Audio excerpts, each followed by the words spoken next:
പുരുഷ സൗന്ദര്യത്തിന് മാറ്റുകൂട്ടാൻ അത്യാധുനിക സൗകര്യങ്ങളോടെ Naturals men's and kids beauty parlour Chelakkara.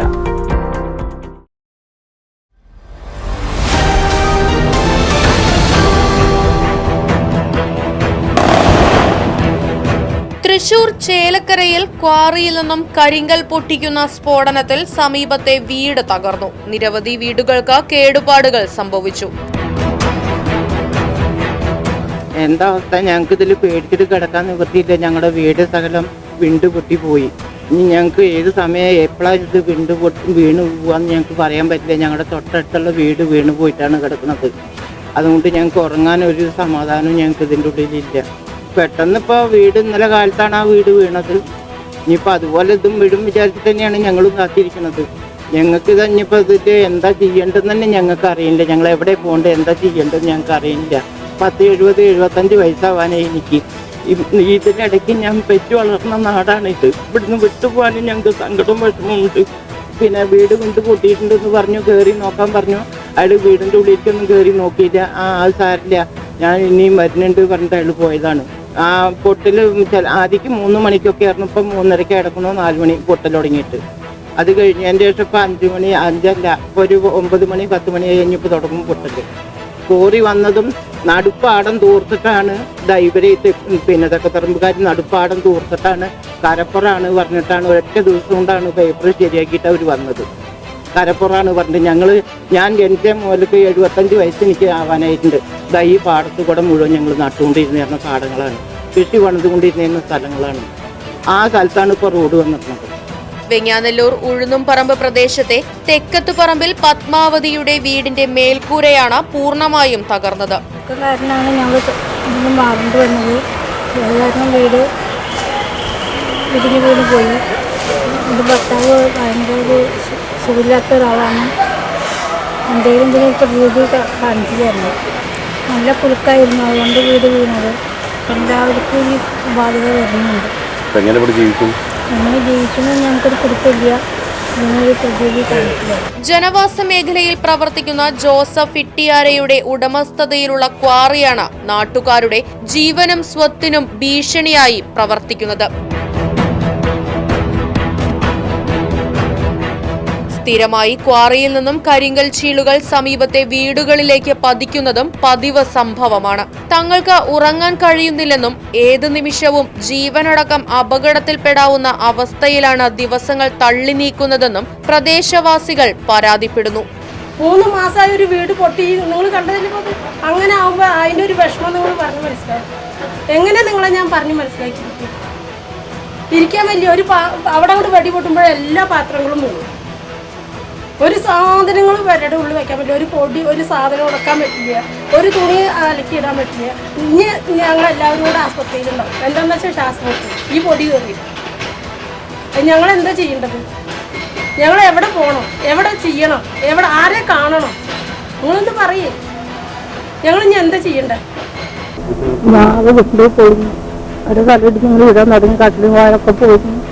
ജനങ്ങൾ കൃഷി ചെയ്തു വന്നിരുന്ന നിലം നികത്തിയാണ് ക്വാറിയിലേക്കുള്ള വഴി ഒറ്റ രാത്രി കൊണ്ട് ഉണ്ടാക്കിയതെന്നും ചില ജനപ്രതിനിധികളുടെയും ഉദ്യോഗസ്ഥരുടെയും ഒത്താശയോടുകൂടിയാണ് നിയമവിരുദ്ധമായി ക്വാറി പ്രവർത്തിക്കുന്നതെന്നും ചേലക്കരയിലെ ഒരു ബാർ മുതലാളിയാണ് ക്വാറി നടത്തുന്നതെന്നും ഇയാൾക്ക് എല്ലാ ഒത്താശയും നൽകുന്നത് തൃശൂർ ജില്ലാ ജിയോളജി വകുപ്പ് ഉദ്യോഗസ്ഥൻ മനോജാണെന്നും വെങ്ങാനല്ലൂർ പ്രകൃതി സംരക്ഷണ സമിതി പ്രവർത്തകർ ആരോപിക്കുന്നു.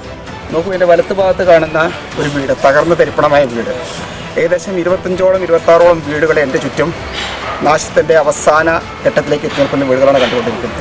എൻ്റെ ഇടത്ത് ഭാഗത്ത് കാണുന്ന ഒരു പടുകൂറ്റൻ കോറി 20 മീറ്ററോളം ഉയരത്തിൽ അനധികൃതമായി മണ്ണുകൾ കൂട്ടിയിട്ട് ഏത് നിമിഷവും ഇതൊരു ചൂരൽമലയോ പുത്തുമലയോ ആവർത്തിക്കാവുന്ന രീതിയിൽ നമ്മുടെ ഈ കേരളത്തിൻ്റെ ഈ ചേലക്കരയുടെ ഈ കൊച്ചു മലയോര കാർഷിക ഗ്രാമം ഏത് നിമിഷവും നിലം പരിശാകുവാൻ ഇനി ഒരു മഴയുടെ ആവശ്യമുണ്ടെന്ന് തോന്നുന്നില്ല. അത്തരത്തിലൊരു അപകടം പിടിച്ച സ്ഥലത്താണ് ഞാൻ നിൽക്കുന്നത്. സകല നിയമങ്ങളെയും കാറ്റിൽ പറത്തിക്കൊണ്ട് പണത്തിൻ്റെയും അഹങ്കാരത്തിൻ്റെയും അധികാരവർഗത്തിൻ്റെയും ഒത്താശയോടുകൂടി അനധികൃതമായി നടത്തുന്ന ഈ കോറി ഏറ്റവും ഗുരുതരമാണ്. ഈ നാട്ടുകാർക്ക് വലിയ വിലയാണ് കൊടുക്കേണ്ടി വരിക. നമുക്കറിയാം, ഇതുമായി ബന്ധപ്പെട്ട് നിരവധി പരാതികൾ പ്രദേശവാസികൾ കൊടുത്തുവെങ്കിലും അതൊന്നും ഫലം കാണാതെ പോവുകയാണ് ഉണ്ടായത്. അതിന് കാരണം ഈ ഞാൻ സൂചിപ്പിച്ച അധികാരവർഗത്തിൻ്റെയും ഉദ്യോഗസ്ഥ വൃന്ദത്തിൻ്റെയും വലിയ രീതിയിലുള്ള കൈക്കൂലിയുമായി ഈ അനധികൃതമായി പ്രവർത്തിക്കുന്ന കോഴിക്കൊത്താശ ചെയ്ത് കൊടുക്കുന്നു എന്നുള്ളത് ഏറ്റവും ദൗർഭാഗ്യകരമാണ്. ഞാനിവിടെ വന്നപ്പോൾ കണ്ട കാഴ്ച ഒരു പ്രായമായ 70 വയസ്സുള്ള ഒരാൾ ജീവൻ ഭയന്നുകൊണ്ട് ഏകദേശം ഒരു മാസം മുൻപ് അദ്ദേഹത്തിൻ്റെ വീട് ഉപേക്ഷിച്ച് വേറൊരു സ്ഥലത്ത് പോയി. അദ്ദേഹം ഇപ്പോൾ ഉണ്ടായിരുന്നെങ്കിൽ അദ്ദേഹത്തിൻ്റെ കുടുംബവും വെറും ഓർമ്മയായി മാറിയിരുന്നു. അതുമാതിരി തന്നെ എനിക്ക് ചുറ്റുമുള്ള എല്ലാവരും ഭയന്ന് വിറച്ചുകൊണ്ടാണ്, ജീവൻ ഭയന്നുകൊണ്ട് ഏത് നിമിഷവും തൻ്റെ മരണം ആസന്നമായി എന്ന രീതിയിലാണ് ഇവിടെ എല്ലാവരും നിന്നുകൊണ്ടിരിക്കുന്നത്.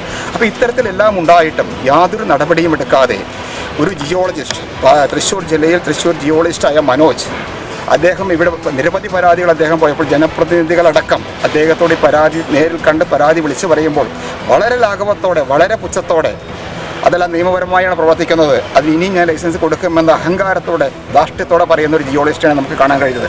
മാത്രമല്ല അദ്ദേഹം എന്താ പറയുകയുണ്ടായത്, പരാതിയുള്ളവർ എൻ്റെ ഓഫീസിൽ വന്ന് എന്നെ കാണും എന്ന് പറയുകയുണ്ടായി. ആവശ്യം ഞങ്ങൾക്കായതുകൊണ്ടും നാട്ടുകാർക്കായതുകൊണ്ടും സമരസമിതിക്കായതുകൊണ്ടും ഞങ്ങൾ അദ്ദേഹത്തിൻ്റെ ഓഫീസിൽ പോയി കാണുകയും അദ്ദേഹം വളരെ ധാർഷ്ട്യത്തോടെ, വളരെ മോശമായി, നമ്മുടെ ജനാധിപത്യ വ്യവസ്ഥയിൽ ജനപ്രതിനിധികളാണ് ജനങ്ങളുടെ കാര്യങ്ങൾ നോക്കേണ്ടത്, അതൊന്നും മാനിക്കാതെ അവരെ അപമാനിക്കുന്ന രീതിയിൽ, സമരസമിതി അപമാനിക്കുന്ന രീതിയിൽ വളരെ മോശമായി പെരുമാറുകയും പിന്നീട് അദ്ദേഹം പോലീസിനെ വിളിക്കുകയുമായി ഉണ്ടായത്. ഇപ്പോൾ പോലീസിൽ പരാതി കൊടുത്തുകൊണ്ട് ഞങ്ങളെല്ലാവരും, ഈ സമരസമിതിയുടെ എല്ലാ നേതാക്കന്മാരും ഇന്ന് ക്രിമിനൽ കേസിൽ പ്രതികളായി മാറിയിരിക്കുകയാണ്. അപ്പോൾ ഇത്തരത്തിൽ നമ്മുടെ നാടിനെ രക്ഷിക്കാൻ ഇവിടുത്തെ ജനങ്ങൾ തന്നെ ഉണർന്നു പ്രവർത്തിക്കണം.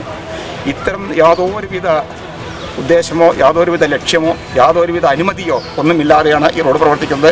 ഏറ്റവും കൗതുകകരമായ ഒരു കാര്യം എന്തെന്ന് വെച്ചാൽ ഒരൊറ്റ ദിവസം കൊണ്ട് കൃഷിയിൽ എല്ലാ വർഷവും 2 പൂവൽ കൃഷി ചെയ്യുന്ന പാടം നികത്തിക്കൊണ്ടാണ് ഈ റോഡ് അനുമതി കിട്ടിയത്, ഒരൊറ്റ ദിവസം കൊണ്ടാണ്. അപ്പോൾ നമുക്ക് ഊഹിക്കാൻ കഴിയുന്നതേ ഉള്ളൂ ഇതിൻ്റെ ഉടമസ്ഥൻ്റെ രാഷ്ട്രീയ സ്വാധീനവും സാമ്പത്തിക സ്വാധീനവും ഊഹിക്കാൻ കഴിയുന്നത്. നടുപാടത്ത് കൂടെയാണ് ഇതിൻ്റെ റോഡ് വെട്ടിയിരിക്കുന്നത്. അതും ആ റോഡിൽ കൂടെ വണ്ടി വരുമ്പോൾ യഥാർത്ഥത്തിൽ ഈ കോറിക്ക് അനുമതി കിട്ടുന്നതിന് വേണ്ടി സമർപ്പിച്ച രേഖയിൽ വേറെ റോഡാണ് കാണിച്ചിരിക്കുന്നത്. അപ്പോൾ അടിമുടി, സകല തലത്തിലും അടിമുടി. ഇതിനെല്ലാം ഒത്താശ കൊടുക്കുന്നത് ഇവിടുത്തെ ഒരു ബാർ മുതലാളിയാണെന്ന് ഞങ്ങൾ മനസ്സിലാക്കുന്നത്. അദ്ദേഹം എല്ലാ തരത്തിലും ഇവിടെ നിന്ന് കോടിക്കണക്കിന് രൂപ, ഇവിടുത്തെ ഓരോ കോറി മുതലാളിയും, ഇപ്പോൾ നമുക്കറിയാം 5 കോറികൾ ഇപ്പോൾ ചേലക്കൽ പ്രവർത്തിക്കുന്നുണ്ട്. ഏകദേശം 2-3 കിലോമീറ്റർ ചുറ്റളവിൽ 5 കോറികൾ പ്രവർത്തിക്കുന്നു. ഇനി ഒരു ഡസനോളം കോറികൾ അനുമതിക്കായി കാത്തു കിടക്കുകയാണ്. അപ്പോൾ ഈ 10-17 കോറി വന്നാൽ ചേലക്കര എന്ന ഈ ഗ്രാമപ്രദേശം വെറും ഓർമ്മയാവാൻ ഇനി അധികം നാൾ വേണ്ടിവരില്ല. മനുഷ്യന് ജീവിക്കാൻ നമ്മുടെ ഭരണഘടന അനുശാസിക്കുന്ന ഏതൊരു പൗരനും നമ്മുടെ നാട്ടിൽ സമാധാനമായും സന്തോഷത്തോടെയും ജീവിക്കാനുള്ള അവസരമാണ് നമുക്ക് നിഷേധിക്കപ്പെടുന്നത്. ആയതുകൊണ്ട് എത്രയും പെട്ടെന്ന് ഇതിനു വേണ്ട അധികാരികൾ കണ്ണു തുറന്നുകൊണ്ട് അനധികൃതമായി പ്രവർത്തിക്കുന്ന ഈ കോരി അടച്ചുപൂട്ടുകയും നിയമാനുസരണം മറ്റെല്ലാ കോരികളും നിയമാനുസരണം പ്രവർത്തിക്കാൻ വേണ്ട നടപടികൾ ഉണ്ടാവുകയും വേണം. അല്ലാത്ത പക്ഷം ഈ വെങ്ങാനല്ലൂർ പ്രകൃതി സംരക്ഷണ സമിതി എന്ന ഈ കർമ്മസമിതി അതിശക്തമായ നിയമ പോരാട്ടം നടത്തും, അതിശക്തമായ പ്രത്യക്ഷ സമരത്തിലേക്ക് നീങ്ങും. അത് മാത്രമേ ഞങ്ങൾക്കോട് പറയാനുള്ളൂ. നിയമങ്ങളെല്ലാം കാറ്റിൽ പറത്തി ജനവാസ മേഖലയ്ക്കുള്ളിൽ പ്രവർത്തിക്കുന്ന ക്വാറി എത്രയും വേഗം അടച്ചുപൂട്ടണമെന്നും അല്ലാത്ത പക്ഷം സമരം ശക്തമാക്കുമെന്നും വെങ്ങാനല്ലൂർ പ്രകൃതി സംരക്ഷണ സമിതി നേതാക്കളായ ഗോപി ചക്കുന്നത്ത്, വിനോദ് പന്തലാടി, ഗീത ഉണ്ണികൃഷ്ണൻ, ശ്രീകാന്ത് എന്നിവർ പറഞ്ഞു. കോറിക്ക് ആരാണ് ലൈസൻസ്, എന്തടിസ്ഥാനത്തിലാണ് ഇത് കൊടുത്തതെന്ന് പോലും ഞങ്ങൾക്ക് മനസ്സിലാവുന്നില്ല. ഒരു 50 മീറ്റർ പോലും അകലമില്ല. ഇവിടുത്തെ ഈ കോറി തുടങ്ങുന്ന ഭാഗത്ത് നിന്ന് അടുത്തുള്ള വീട്ടിലേക്ക് 50 മീറ്റർ പോലും ദൂരമില്ല. നിങ്ങളിപ്പോൾ കണ്ടിട്ടുണ്ടാവും, നിങ്ങളവിടെ പോയപ്പോൾ കണ്ടിട്ടുണ്ടാവും. ഇത്രയും വീടുകൾ താമസിക്കുന്നതിനിടയ്ക്ക് ഒരു കോറിക്ക് അനുവാദം കൊടുത്ത് ഈ പ്രദേശത്തെ ജനങ്ങൾക്ക് ജീവിക്കാൻ പറ്റാത്ത രീതിയിലാണ് ഇപ്പോൾ ഈ കോറി പ്രവർത്തിച്ചുകൊണ്ടിരിക്കുന്നത്. ഇതിപ്പോൾ ഞങ്ങളിപ്പോൾ ഇവിടെ വന്ന് നിൽക്കുന്ന സമയത്ത് തന്നെ 18-20ഓളം സ്ഫോടനങ്ങളാണ് ഉണ്ടായത്. അതായത് ഈ പ്രദേശം മുഴുവൻ കുലുങ്ങുന്ന തരത്തിലുള്ള സ്ഫോടനങ്ങളാണ്. ഇതിനൊക്കെ ഒരു എത്ര പൊട്ടിക്കാം, എത്ര പാറ പൊട്ടിക്കാം, അല്ലെങ്കിൽ എത്ര പാറ കൊണ്ടുപോകാം എന്നതിനൊക്കെ ഒരു കണക്കില്ലേ. അതൊന്നുമില്ല. അന്യായമായും അനധികൃതമായും പരമാവധി സ്ഫോടക വസ്തുക്കൾ ഉപയോഗിച്ച് ഈ പ്രദേശത്തുള്ള ജനങ്ങളെ പേടിപ്പിച്ച് ഇവിടുത്തെ കൂട്ടത്തോടെ ഒഴിവാക്കാനുള്ള ശ്രമമാണ് ഈ കോറി ഉടമകൾ ഇവിടെ ചെയ്തുകൊണ്ടിരിക്കുന്നത്. ഇവിടെയുള്ള വീടുകളിൽ കയറി പരാതി കൊടുത്തവരെ, പരാതി കൊടുക്കാൻ പോയവരുടെ പേരിൽ വ്യാജ പരാതി കൊടുത്ത് അവരുടെ പേരിൽ വ്യാജമായ കേസുകൾ ഉണ്ടാക്കി അവരോട് ഇവിടുന്ന് ഒഴിഞ്ഞു പോകാൻ അവരെ നിർബന്ധിക്കുന്ന തരത്തിലാണ് അവരെ ഫോണിൽ വിളിച്ചിട്ടും നേരിട്ടും വീടുകളിലെത്തിയും അവരോട് നിങ്ങൾ ഇവിടുന്ന് ഒഴിഞ്ഞു പോകണം, അല്ലെങ്കിൽ നിങ്ങൾക്ക് ഇവിടെ ജീവിക്കാൻ പറ്റില്ല, ഞങ്ങൾ വേറെ നിങ്ങൾക്ക് സ്ഥലം വെച്ച് തരാം എന്നൊക്കെ പറഞ്ഞ് ഈ പാവം പിടിച്ച സ്ത്രീകളെ, ആണുങ്ങളില്ലാത്ത സമയത്ത്, ആണുങ്ങൾ ജോലിക്ക് പോകുന്ന സമയത്ത് വീട്ടിൽ വന്നിട്ട് അവരെ ഭീഷണിപ്പെടുത്തുന്ന ഒരു രീതിയാണ് ഈ കോറി മാനേജ്മെൻറ്റ് ഇപ്പോൾ ചെയ്തുകൊണ്ടിരിക്കുന്നത്. അപ്പോൾ ഇതിനെതിരെ ശക്തമായ പ്രതിഷേധ സമരങ്ങൾ, ഈ കോറി അടച്ചു പൂട്ടുക എന്നുള്ളതാണ് ഈ നാട്ടിലെ ജനങ്ങളുടെ ആവശ്യം. ഇത് മാത്രമല്ല, ഇപ്പോൾ ഈ ഭാഗത്ത് ഒരു 10-40ഓളം വീടുകൾ മാത്രമല്ല, ഇതിൻ്റെ മറുവശത്ത് ഈ കോറിയുടെ തൊട്ടപ്പുറത്ത് വേറെ 100ഓളം വീടുകളുണ്ട്. ആ വീടുകളിലും ഈ വീടുകളിലൊന്നും ഇത് പൊട്ടുന്ന സമയത്ത് ഇരിക്കാൻ പറ്റാത്ത അല്ലെങ്കിൽ അതിൽ താമസിക്കാൻ പറ്റാത്ത ഒരു സാഹചര്യമാണ് പല വീടുകളിലുള്ള ചെറിയ കുട്ടികൾ പേടിച്ച് കരയുക. കാരണം അതിൻ്റെ തീവ്രത എന്താണെന്നുള്ളത് അത് കണ്ട് തന്നെ മനസ്സിലാക്കണം. ഇവിടെ വന്ന് അത് കേട്ട് കണ്ട് തന്നെ നമ്മളത് മനസ്സിലാക്കണം. അത്രയും മോശപ്പെട്ട കാര്യങ്ങളാണ് ഇവിടെ സംഭവിച്ചുകൊണ്ടിരിക്കുന്നത്. ഇത് അടച്ചുപൂട്ടുക തന്നെ വേണം. അല്ലാതെ ഈ രീതിയിൽ ഇതുമായിട്ട് മുന്നോട്ട് പോകാൻ പറ്റില്ല. ഈ ജനങ്ങളെ സംഘടിപ്പിച്ചുകൊണ്ട് ഇതിനെതിരെ സർക്കാരിനെതിരെ വിവിധ തലങ്ങളിൽ പ്രതിഷേധ സമരങ്ങൾ നടത്താൻ തന്നെയാണ് ജനകീയ സമരസമിതിയുടെ തീരുമാനം.